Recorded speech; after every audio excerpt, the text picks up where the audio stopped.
Da li znajete дека na 27. ноември 1912 година Скопјани на Скопскиот аеродром биле сведоци на за тоа време едно мало чудо.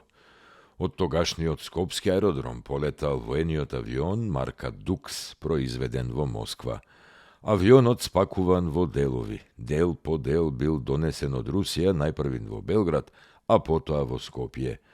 По многуте перипетии поврзани со неговото пренесување, првиот лет го направиле двајца домашни пилоти обучени во Франција. Летот бил изведен само над аеродромот.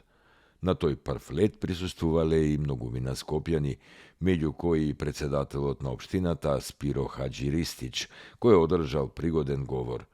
Утредента на 28. ноември, рускиот пилот Агафонов направил уште поголема сензација.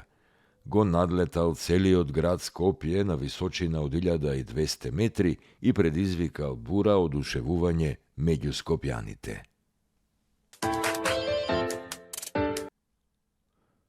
Дали сте слушнале за Нејскиот мировен договор, потпишан на 27. ноември 1919 година во Неј на реката Сена во близина на Париз, меѓу земите победнички во Првата светска војна од една страна и Бугарија како представник на поразената страна. Договорот стапил на сила на 9. септември 1920 година.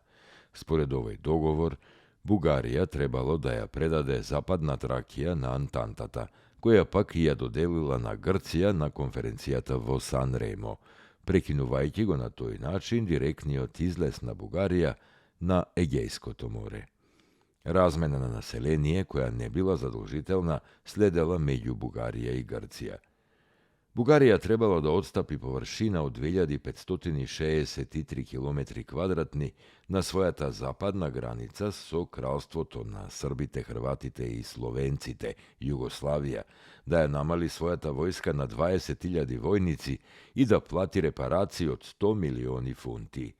Исто така Бугарија требала да го признае постоењето на новото кралство Југославија.